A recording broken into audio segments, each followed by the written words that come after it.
Oh, you better believe it. Hello, fans of all ages. This is indeed the premiere of the Morik Show live for the first time. Coming to you live from Studio A at Ramapo College of New Jersey. For those of you who don't know me, my name is Morik. I am a sophomore here at Ramapo College. Once again, this is my first live show. I've been doing podcasts. I've been posting them online. And now we're ready to do this live. I write for the newspaper, the Ramapo News, so you can check out ramaponews.com and search my name for all of my articles. We're starting the play-by-play on the radio shortly, so I will keep you posted on that. I will be your play-by-play announcer. Before I get my first show started, I just want to say thank you to everyone, my family, my friends, Ramapo College. I know that we have not been on the air in a very, very long time. It's been well over a year now. And also, special thanks to the Michael K. Show, everyone there, Don LaGreca, Michael K., Ryan Rucco, all you guys. Thank you for supporting the movement to bring WRPR back on the air. This show would not be happening without all of your help. So, again, thank you very much. This show is going to be every Monday, every Thursday from 6 to 7 p.m. So make sure you tune in. I'm very excited, so why am I going to keep stalling, huh? First things first, sad news in the MLB. Josh Hamilton had a cocaine and alcohol relapse over the offseason. This was devastating to hear. I mean, Josh Hamilton, in my opinion, due for a big year. He's been struggling a lot with the Angels. I thought he was due. I thought he was going to go off right now. And then you hear about this. Not great news. And the worst part about it is that Josh Hamilton, a struggling addict, he's probably going to get suspended. Yes, Josh Hamilton has to follow the rule book. But more importantly, this guy has an addiction. It's an illness. This isn't a Josh Gordon type of situation where he knows what he's doing and he's going to take these drugs anyway. Josh Hamilton has had this problem for a very long time. It's an addiction. He can't help himself. Suspension is not the way to go. Suspension is not help for Josh Hamilton. The people who take drugs, they get thrown in jail. That's help for them because they get away from the drugs. You guys want to hurt yourselves? That's on you. But Josh Hamilton not getting his help. When he gets suspended, he's being surrounded by the wrong people. He's devastated at why he's suspended. He wishes that he could be on that field with all of the right guys. If the MLB suspends him, he is more likely to relapse, in my opinion. He's not going to be around a good environment. If he's playing, he's going to be with the right people. He would be busy trying to win a championship.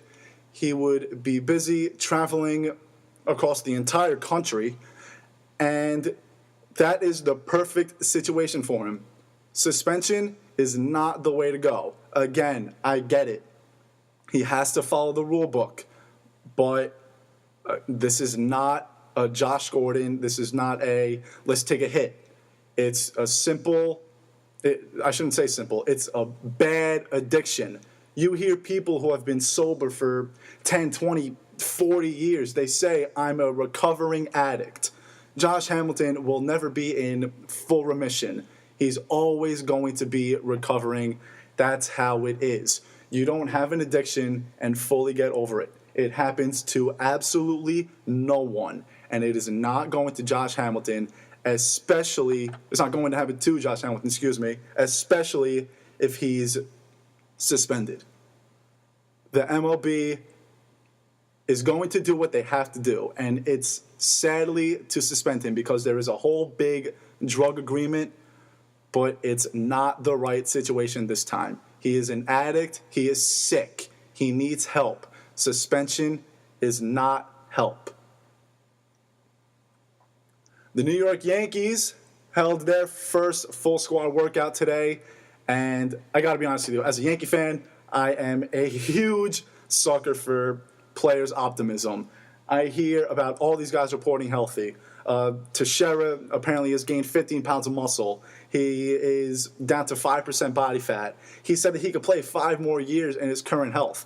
That's what Yankee fans are begging for. They are begging for this guy to just be healthy for more than 10 games. Last year, he said about a week ago that he felt like absolute garbage, and he played like absolute garbage also. The guy batted, what, 215? He said that he wants to be a 30, 100 guy again. And if he is healthy like he says he is, it's definitely possible. So far, so good with Masahiro Tanaka. The guy threw 40 pitches from the mound today. And so far, we hope we have no issues. Sadly, I think that Tanaka's going to go down sometime in May or June. I think that you have a torn ligament, and it's not going to go away unless you have surgery. Try to rip a piece of paper a little bit, and let me know when you put it back together. It's impossible. You can't do it. But, again, Rothschild has said he felt good. Tanaka's saying he feels good. We just have to hope and pray that this health we just have to hope that this health continues through the season, through his tenure with the Yankees, because this is important. Tanaka is the Yankees' main guy. He is their ace without a doubt. He's healthy, one of the best pitchers in the league. He could have won a Cy Young last year if he stayed healthy. He was throwing splitters also today, which I'm not a big fan of, but if he's saying he's healthy, if Rothschild is saying that he feels good, then so be it. Same goes for CeCe. Same goes for Michael Pineda.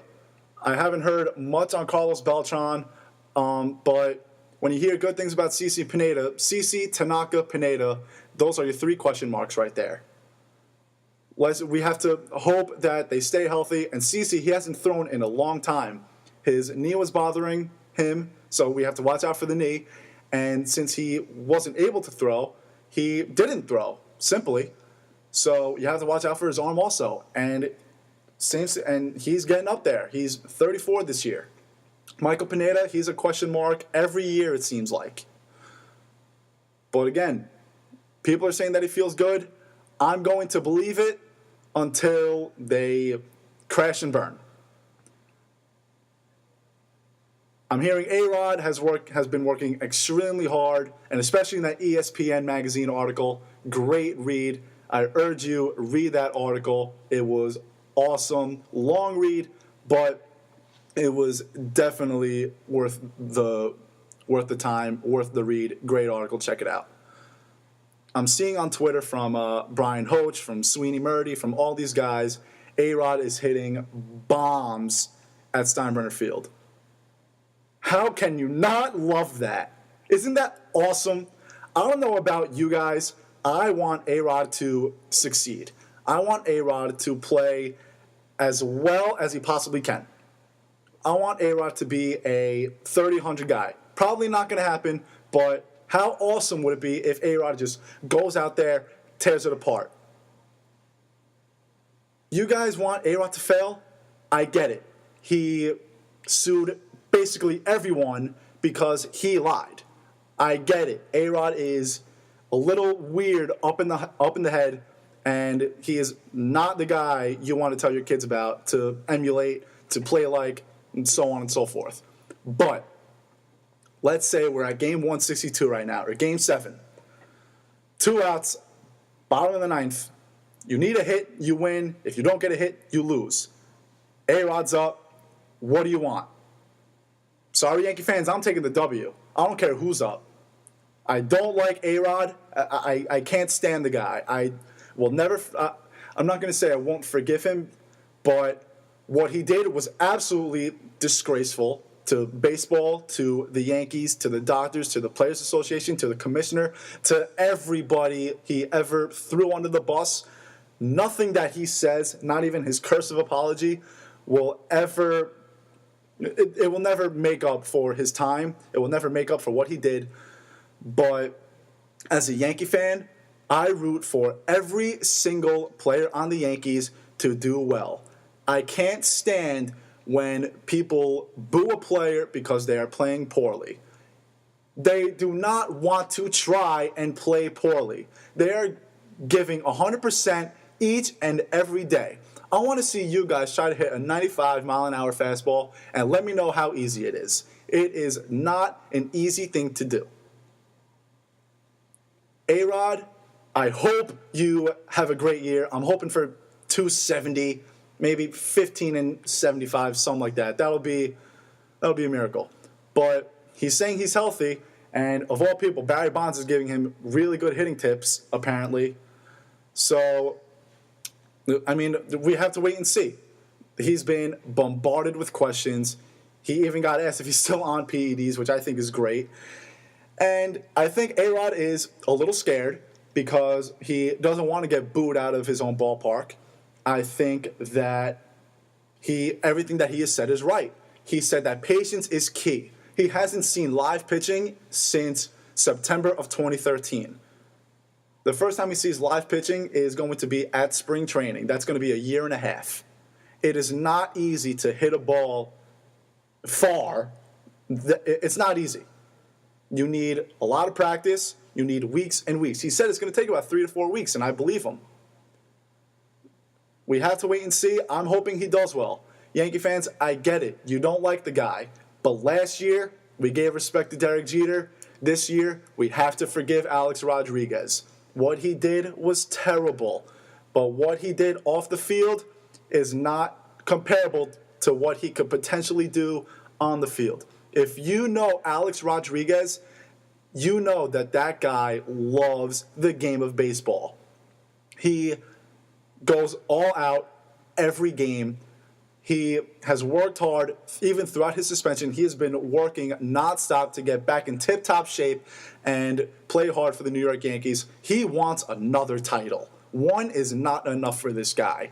He wants to do everything he can to get the Yankees in the Fall Classic and win them their 28th title. What is so bad about that? How can you not like that? Is it a crime to play hard? Is it a crime to... We praised Robinson Cano. The guy would walk to first base whenever there was a quote-unquote sure out. A-Rod is hustling down the line every play. If A-Rod does that, as long as A-Rod gives 100%, I'm not going to boo him in my own ballpark. You guys want to boo A-Rod? Go ahead. But I don't want to see you celebrating when the Yankees are winning games because of him. More sad news. This time we're going on to the hardwood floor. I think Tuesday the news broke that Derrick Rose tore his meniscus again. As soon as I got this update, I couldn't help but think if the guy's going to retire. This guy is heading down, what's his name? Brandon Roy, I think his name is. He played for Milwaukee, if I remember correctly. This guy's headed right down his lane. He's, 26, 27? I thought that this season was the season he was going to stay. He looked pretty good every time he played. He looked a little scared, but for the most part, he looked healthy. Every time he returned to games, he came back even stronger, which is unbelievable.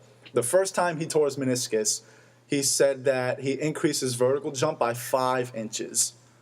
Do you know how much that is for a vertical? That is a lot.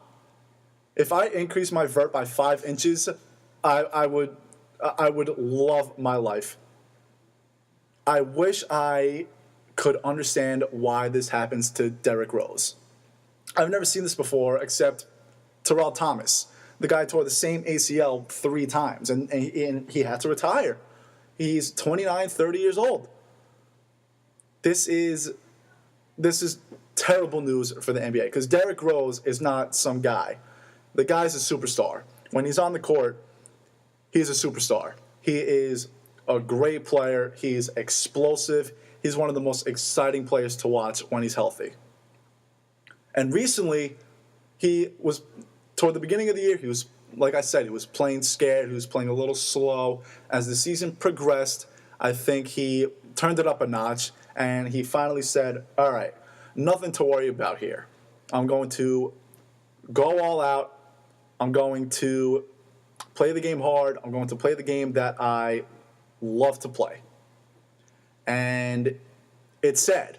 I mean, I think the Bulls will be just fine without Derrick Rose. I think their championship thoughts are out the window. I think they can possibly still make it to the Eastern Conference Finals, especially in a weak East.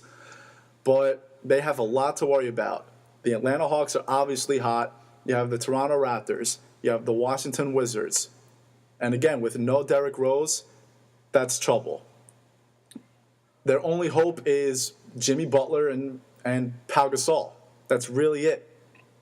If Derrick Rose stayed healthy, if he never got hurt, they would be in a really good situation. But Derrick Rose, for some weird reason, and I don't get why the guy can't stay healthy. It's sad to see any pro athlete go down.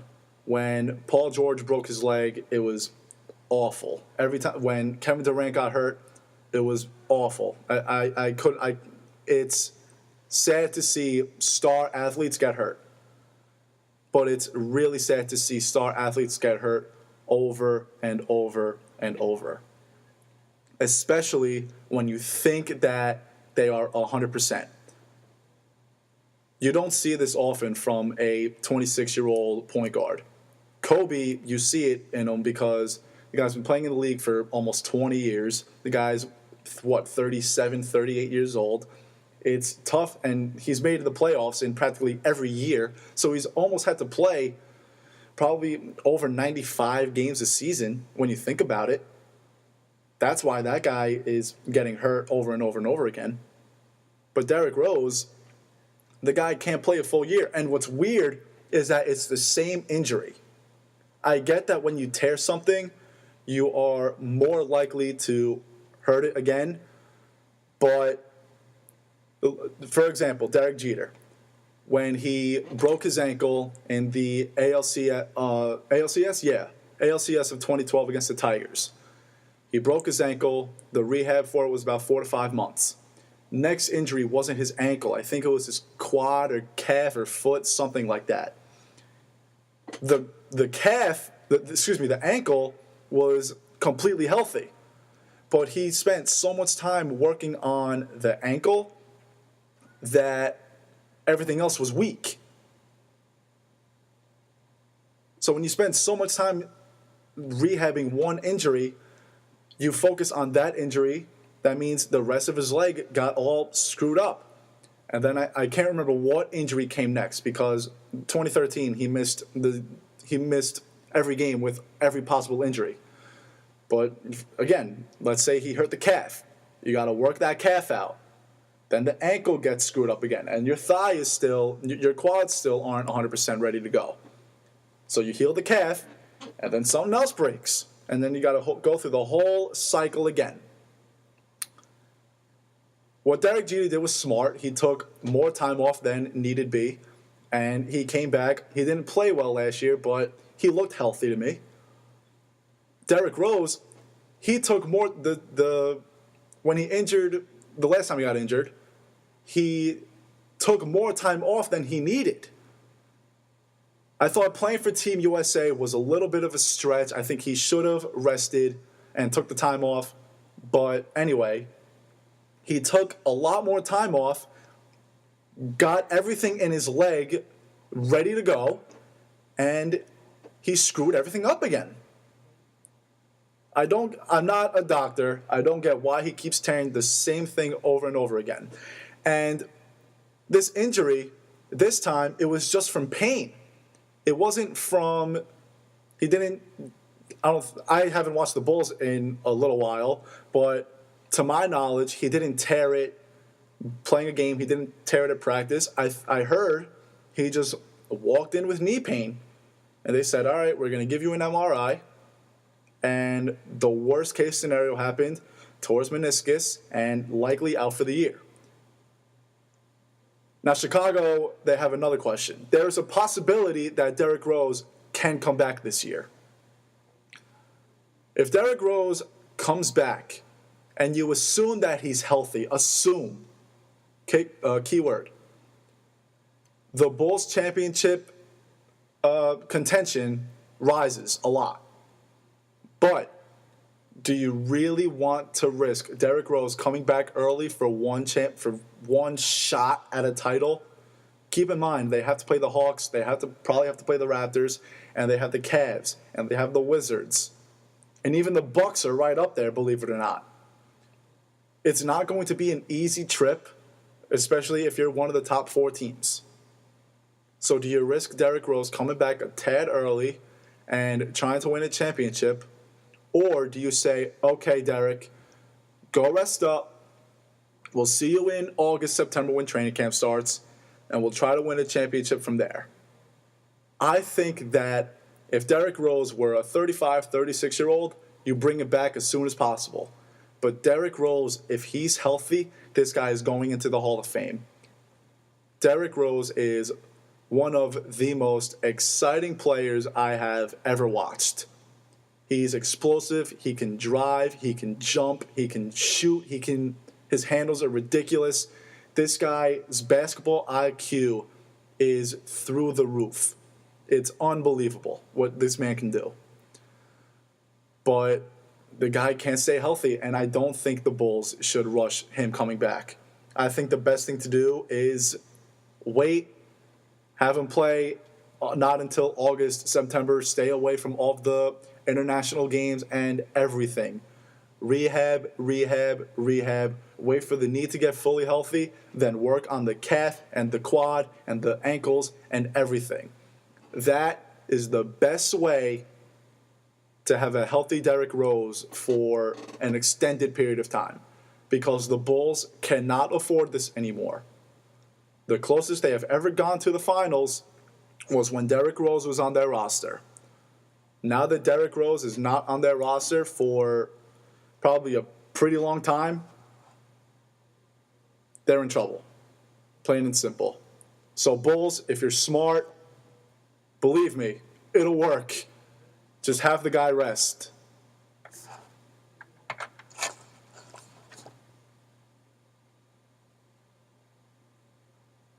All right, really quickly, we're just going to go through a couple of updates.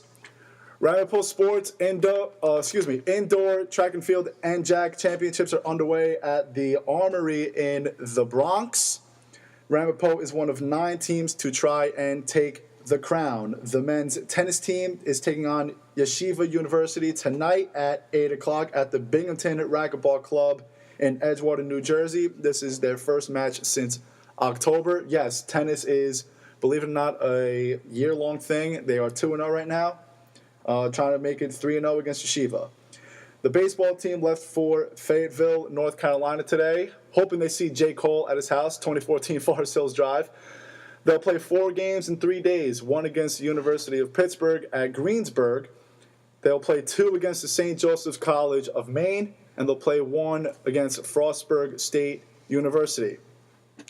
In swimming, after breaking 6 school records at the MET Championships this past weekend, senior swimmer Lauren Keller is heading to the NCAA Division III National Championships. They will start on March 18th to the 21st in Shenandoah, Texas. She will be racing in the 50-yard, 100-yard, and 200-yard flies. Ramapo finished in 6th place in the METs in New Brunswick. Professional sports updates. Yankees had their first full workout today. Masahiro Tanaka throwing 40 pitches from a mound. Larry Rothschild said he looked fine. Tanaka said that the ball was coming out of his hand quite nicely. The New York Mets announced that pitcher Matt Harvey, after returning from Tommy John surgery, he will face batters on March 6th against the Detroit Tigers.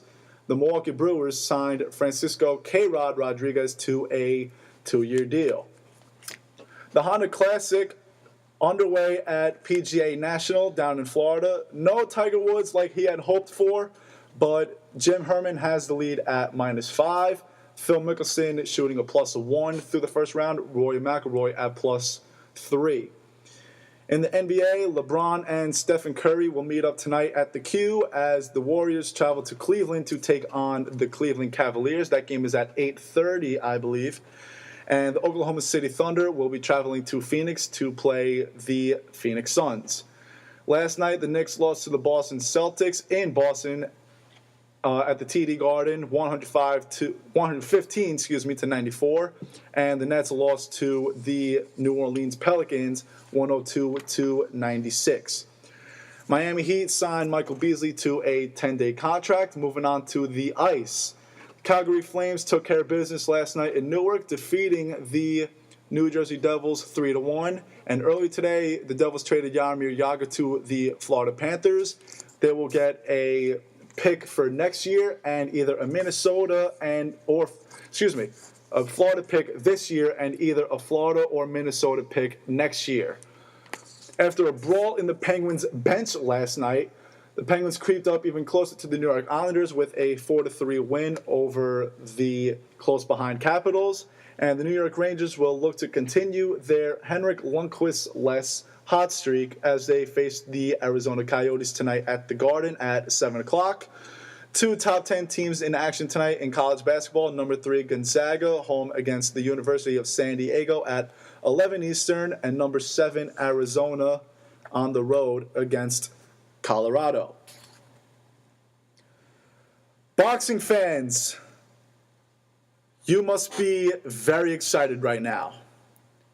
Floyd Mayweather and Manny Pacquiao will finally fight on Saturday, May 2nd, 2015 in Las Vegas. Is this fight 5 years too late? Absolutely. But honestly, how many people are going to not watch that fight because it's 5 years too late? I'm not even a boxing fan. I'm probably going to watch that fight. That fight is arguably the most important fight of my lifetime, and it's definitely the most important fight in I don't know how many years. This fight has a lot of hype. These are the best boxers in today's generation. People my age, we have never seen boxers like this before. We've never seen someone as quick as Mayweather. We haven't seen someone as powerful as Manny Pacquiao. I think this is both of their last fights. I think it was Floyd. He just turned 38 on Tuesday. Manny Pacquiao's 36. Manny Pacquiao has over 60 fights under his belt. No pun intended. This is going to be Floyd's 48th. Their bodies simply, they can't take it anymore. They're getting up there on the scale. This isn't George Foreman where you can keep putting the gloves on until you're 50 years old. It'll be awesome, but it's not going to be fun to watch people boxing at 45, 46 years old. That's coming from a non-boxing fan. I don't know about the people who religiously watch boxing, but sorry, I'm not too interested in a guy in his midlife crisis looking for boxing bouts. Personally, I don't think this is going to be a great fight. I think they just want to fight just to say that they fought. Floyd he's going to care a lot more than Manny Pacquiao, I think, because of his undefeated record. But for the most part, I think they're just doing it just to get the fans to shut up. I think that none of them, they don't really want to do it. I think them two are too friendly. When they were both at the Miami Heat game, they were talking and chatting and giving each other phone numbers and smiling. Yes, it was to plan this fight that we've been waiting for years. But I don't know. I think that it's just I'm not going to say a publicity stunt because every boxing match is a publicity stunt, especially when they get paid $40 million a fight. But again, the fans have been begging for this, and I think both of their legacies get tarnished if they don't fight each other. And obviously, neither of them want to be that. A-Rod already had his legacy tarnished. Manny Pacquiao and Floyd Mayweather do not want that. They want to fight to please the fans, which, believe me, it's great. It's great that they care about these fans, but I think they care. I think they care more about the fans than they do than they care about the fight itself. They're going to get viewers, and that's exactly what they want. But I think that if this is both of their last fights, with the exception of Floyd because he's 47-0, I don't think Manny Pacquiao really wants to do this. I think that he's just backing up all of his talk that he's been talking for the last 5 years, and they just want to do it just to get it over with. That's not going to stop me, whether I have an opinion or not. I'm more than likely going to watch this fight. Again, this is one of the most important fights of my lifetime. And it's the most important in how long? Boxing fans, you tell me. Tyson and Holyfield? I don't even know. I'm not a big boxing fan, but when this is all people have been talking about for 5 years, you know it's the real deal. Speaking of the real deal, we might have football in Los Angeles very soon. The Inglewood City Council, late Tuesday night, they approved plans to build a football stadium that includes Rams owner Stan Kroenke. Am I pronouncing that right? Not sure. But the Rams owner is a partner in all of these plans, and I'm loving every bit of this. The NFL needs Los Angeles. Los Angeles needs the NFL. It's been 21 years since, in my opinion, the second most popular city behind New York in the United States lost both of its football teams. They lost the Raiders and Rams in 1994 at the same time. That's worse than when the Giants and Dodgers moved out of New York in baseball and they went to the West. At least there was a bit of a hiatus, I guess you can say, between the two teams leaving. I think it was, 58 and 60, something like that. Both of these teams, they left. They got up and left the same year. It's long overdue that Los Angeles isn't a Big Four city. Baseball, football, basketball, hockey. They have 2 teams in baseball. They have, how many hockey teams? 1, the Kings. They have 2 basketball teams. That's 5 teams, but they don't have a football team. And they have the Galaxy and the LA Sparks, and they have all this and all that. But Big Four, they have 5 primetime teams. I think that's it, yeah. It's long overdue that football has not been in Los Angeles. Personally, I think that the Rams should stay in St. Louis. They haven't been that terrible of a team. Last year, 6-10. The year before that, 7-9. The year before that, 7-8-1. The reason why they haven't made the playoffs, yes, they finished under 500 in their last, I don't know how many years, but keep in mind, that division is stacked. They have the Cardinals, they have the Seahawks, who have been in back-to-back Super Bowls, and they have the 49ers. St. Louis has every sport but basketball. They have a big fan base, and it is a wonderful, wonderful city. If a team should move to LA, I think it should be the Jaguars. They are the only professional team in Jacksonville, and let's be real, Jacksonville is not as wonderful of a city as St. Louis. St. Louis has a much bigger fan base than Jacksonville. Jacksonville, they can't even sell out their stadium, and football is the biggest sport in the United States. St. Louis, no, I've never been to a Rams game before, but They've been on national TV a couple times. When was the last time you saw the Jaguars on Monday Night Football? When was the last time you saw the Rams on Monday Night Football? If I remember correctly, I'm pretty sure they played a game on Monday Night Football this year. And the Jaguars, you'll have to look that up for me. I can't imagine being a hometown Rams fan. I can't imagine being a diehard Rams fan in St. Louis. Odds are you're going to lose your favorite team 2,000 miles across the country. I mean, sure, you can still root for the LA Rams, but are you going to try to see them when they come to town? They're not coming to town anytime soon. The closest field from Edward Jones Dome, where the St. Louis Rams currently play, there are two. Arrowhead Stadium for the Kansas City Chiefs and Lucas Oil Stadium for the Indianapolis Colts. Surprisingly, both of them are actually 241 miles from Edward Jones Dome. The next closest, LP Field with the Tennessee Titans. What do those three teams have in common? They are all AFC teams, and the St. Louis Rams are an NFC team.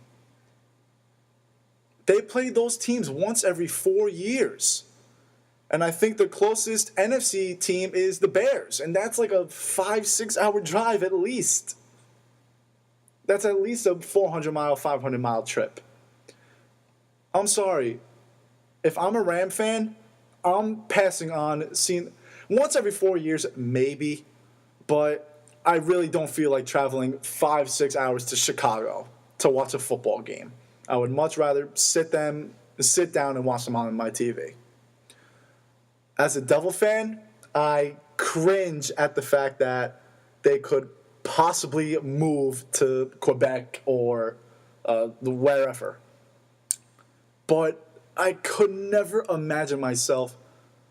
Like I know people who, when they move or when their teams move, they switch the teams that they root for.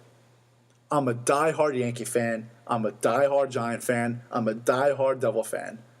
The Yankees and Giants are not moving anytime soon, but when the Devils were threatening leaving New Jersey, I didn't know what to do with myself because I knew I wasn't rooting for the Rangers.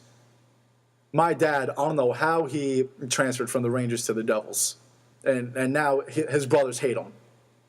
The Islanders, I couldn't root for the Islanders, and if you want me to root for the Flyers, you're going to have to give me $1 million. I would like to think that I would still root for the Devils, but I can't imagine going up to someone coming up to me and saying, what team do you like? Rangers, Islanders, whatever. Say, yeah, I'm a Quebec Devil fan.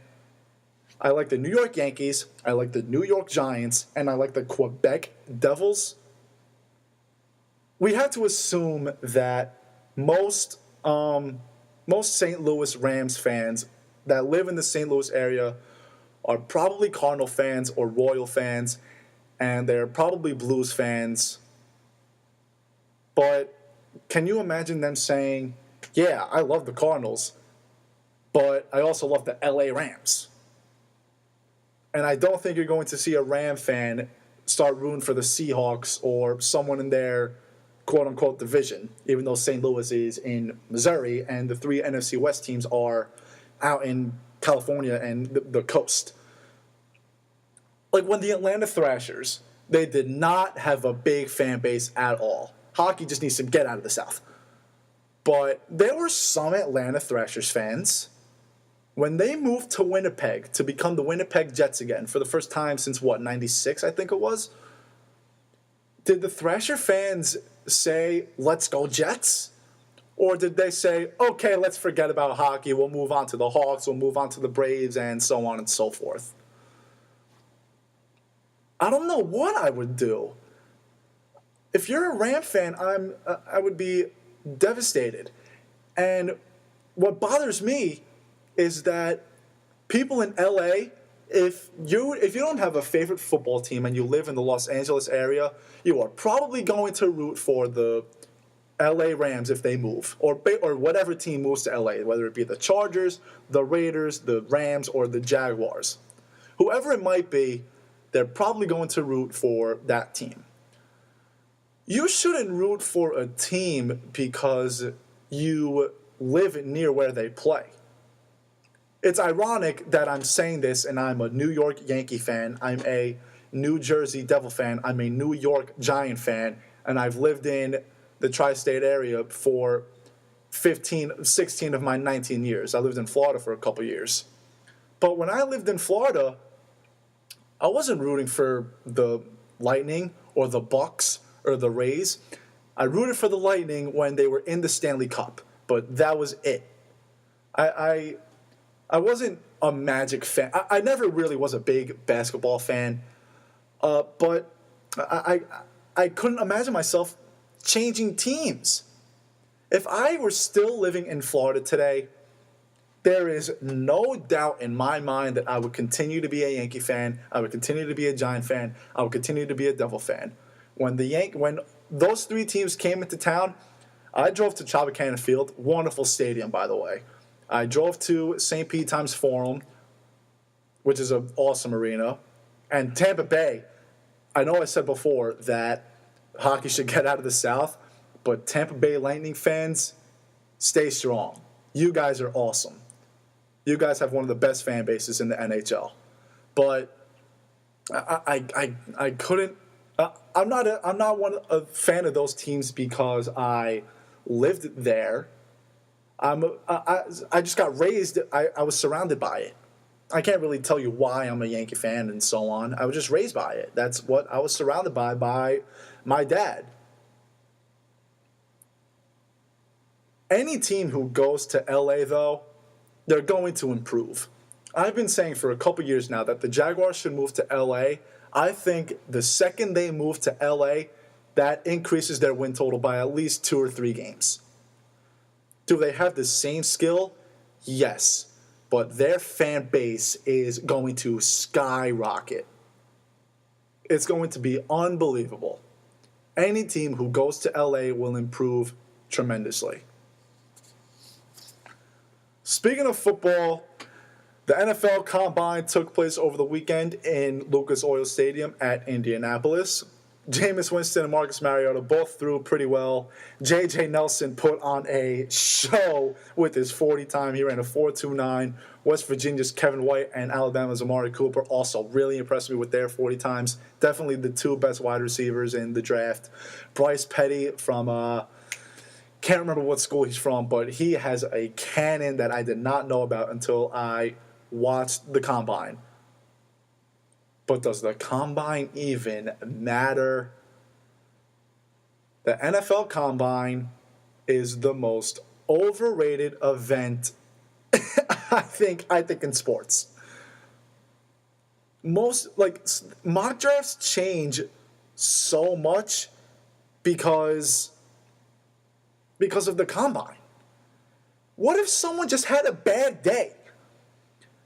They can run a 4.1, they can run a 4.2. Good for them. Can they play football? Can they catch a ball? Can they make a tackle? Can they get through the trenches? Can they scramble out of the pocket? Why do people care so much about one weekend? And the same goes for pro day. What if a guy is sick and they don't know what to do? They show up anyway to try to impress people, and then they underperform because they're sick. Tom Brady has his bad days. Peyton Manning has his bad days. Excuse me. Aaron Rodgers has his bad days. Everybody has their bad days. If Tom Brady goes out and throws 4 interceptions, do you still want him on your team as your quarterback? Yes, please. I'm taking Tom Brady any day of the week, whether he throws 16 interceptions in one game or 0. If the Combine mattered that much as people say it does, J.J. Nelson should be the first overall pick. The guy ran a 4.29. He blazed people. You know what the Combine should do? They should give the players pads. They go out there And they wear outfits like they're swimming in the 200 fly in the Olympics. They're wearing these endurance uniforms. Can they run a 4-2 with pads on through the trenches in front of 80,000 screaming people? If you can do that, then you're a freak athlete. But, I mean, and this is why I hate Johnny Manziel. But when Johnny Manziel wore pads to his pro day last year, I was a big fan of it. Because you don't see people do that very often. Wearing pads shows true skill level. Wearing pads is, you don't go out on the football field and not wear pads. It just doesn't happen. The NFL Combine, they wear nothing. They wear literally nothing. And that's why they perform so well. And again, mock drafts. Todd McShay has had, and Mel Kiper Jr., Todd. They've had like 17 mock drafts. They changes every day because some guy got a cold or some guy couldn't hit a 20-yard pass. They screwed up. They made one bad pass. Why is that going to affect their draft stock? Because they had one bad day, you're going to put Jameis Winston and Mariota from 1 to 6, or you're going to put Amari Cooper from 4th to 12th? It's unbelievable. The NFL Combine means way too much. I watch the Combine because it's entertaining. And yes, I do see if people have skill. But when I really want to see people have skill, the thing that I look at the most is if they can play football. I'm sorry. I would rather have the guy who runs a 4.6, wide receiver who runs a 4.6 and can catch every ball in sight than the guy who runs a 4.1 and catches one out of every 2 or 3 footballs. That's just me. I don't know about you guys. And I get what the Combine obviously means something, but the analysts should not affect draft stock because they had one bad weekend. Speaking of college sports, the Big Ten, and I've heard of the Pac-12. I haven't read too much about them, but definitely the Big Ten, and even some other conferences possibly. They are considering ruling freshmen ineligible. So let me get this straight. I can get my high school diploma. I can enlist in the Army. I can risk my life for millions of people that I don't know as soon as I graduate high school. But I can't play field hockey against the University of Iowa. Some freshman athletes, especially in basketball, they are pro-ready before they even make it to college anyway. There are high school athletes who can play in the NBA right now without question. How many people have been drafted out of high school in basketball? Football, you don't see it too much because you still have to develop. Pro football players are monsters. And I'm not saying there aren't big high school football players, but you need to develop a lot. That's why you have to be in college for 3 years before you go into the NFL draft. Basketball, it's 1 year, which is ridiculous, but that's a discussion for another day. What makes the conferences, their commissioners, think this is a good idea? Recruiting goes out the window, first of all. If I am a star athlete and the University of Michigan is looking at me, and they come up to me and say, we want you on our team, but you can't play the first year, I'm going to say, oh, great, that's only a 2-3 year career in college. Second of all, freshmen, if you're a star athlete, I mean, Cardell Jones, the Ohio State quarterback, he said it the best. We ain't here to play school. Their main focus is the sport they are playing. They don't go to college to get a degree. They go to college to improve their skills, help their draft stock, and get out of there and make millions of dollars as soon as they possibly can. The commissioners have said they want a year of readiness, quote unquote. Some of these athletes have been ready since their sophomore year of high school. Instead, they're getting a year of cutting classes because they're making the pros anyway. Their work ethic, if they can't play the first year, goes completely out of the window because they are not going to want to. They've worked for 15 years to make it to college. They're not going to work voluntarily if they know that they can't play until their sophomore year. There are pro athletes, there are athletes, college and high school and whatever. They cut class because they know they're going to hit it big. And honestly, I'm sorry, Mom and Dad, if I were a big-time athlete, I'd probably do the same. Freshmen can't play a college sport, but LeBron's 10-year-old son can get recruited. Are you kidding me? We can't have 18-year-old, 19-year-olds play a college sport, but we can have them fight overseas, risk their lives for millions of people that they don't know, while LeBron's 10-year-old son can get recruited by colleges. The NCAA is, it's ridiculous. They have rules that go for so many different conferences, like this conference has to do this conference has to do that. They recruit 10-year-olds, and they banned this guy, he was a Baylor running back. They banned him because he accepted benefits. Believe me, it's against the rules to accept any sort of benefits. This guy did not have a home. This guy was homeless for I don't know how long. And they banned him.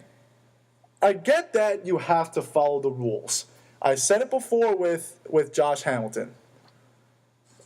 But the rules are rules, but there are different circumstances to each and every rule.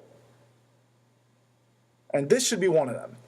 We can't have 10-year-olds being recruited and then and college athletes not being able to play until their sophomore year of high school. It's ridiculous. Recruiting is going to go out the window. We know that. If someone came up to me and said, "We want you to play," I'm going to say, "When can I play? When I'm 20? No thanks. I'm going somewhere else." If it were, and it's funny because it's just a couple of conferences. If it were every conference, then would it be messed up? Yeah. But would it be fair? Absolutely.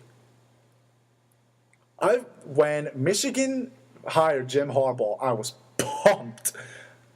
But now that freshmen can't play, recruiting's going to go out the window. The bad players are going to come to Michigan.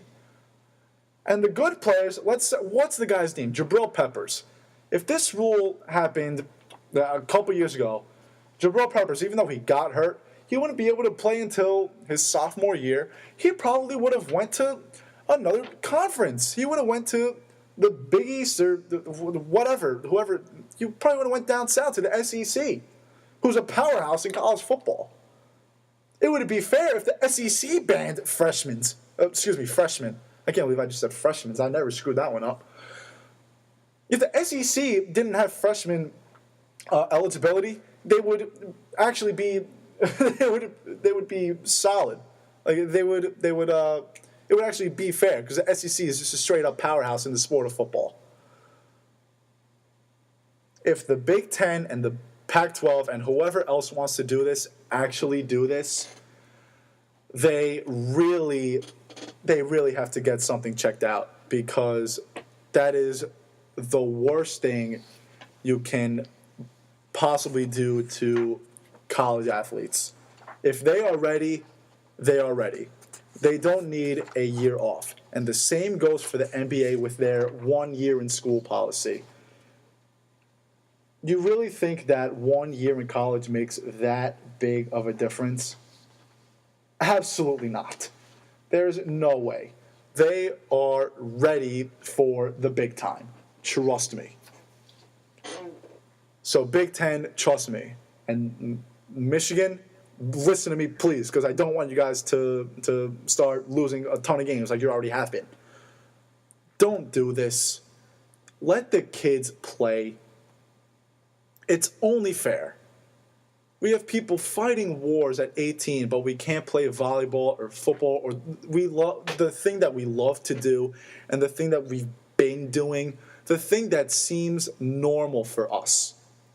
Normalcy for athletes is to play the sport that they love. To be held back of that because of a stupid rule, it's unbelievable, it's unfair.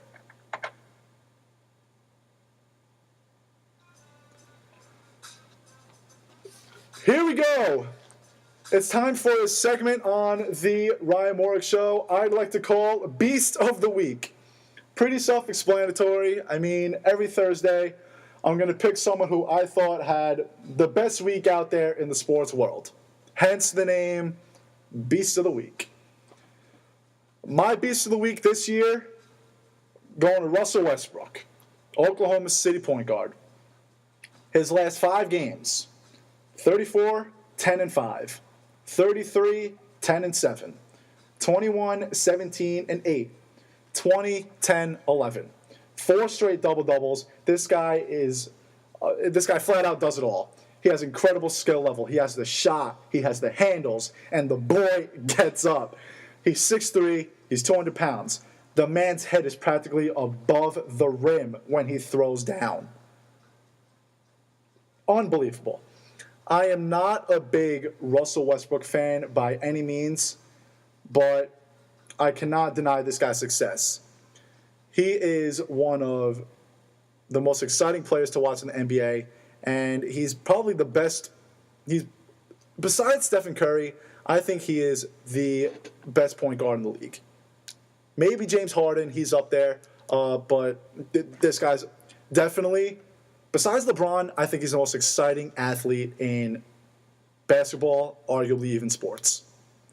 So Russell Westbrook, you are my first live Beast of the Week. Congratulations. I hope you're listening, Russell, because I know you would appreciate that. Maybe I'll tweet to you and I'll let you know about the big news, because I'm sure you'll like it a lot.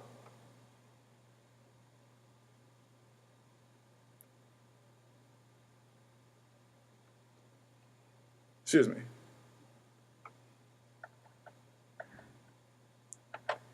All right, that is going to do it for my first live episode. Ladies and gentlemen, thank you very much for tuning in. This is my first episode. It means a lot to me. It means a lot to everyone here at WRPR. You guys know how hard we tried to get this back on the live air. And again, without the help of my family for signing that petition, all my friends, Ramapo College, and Don LaGreca, and everyone at the Michael K. Show, we couldn't have done it without you guys. This means the world to me. Right now, because of you guys, I am absolutely living the dream, and I hope I can do this for the rest of my life. Couple quick shout-outs. My brother Justin, happy 23rd birthday. Hope you're listening. I'll see you soon. Yeah, nice beat drop there. Thanks, Drake, for the solid music. My cousin Melissa and Miguel, welcome to this, the cold New Jersey. I'm very excited to see you guys. I will see you guys soon. My mom would kill me if I didn't give her a shout out. So, Mom, hi, Mom. I love you. Dad, love you too. Ladies and gentlemen, it's not goodbye. It is see you later. Take care, everybody. And I will see you Monday at 6 o'clock.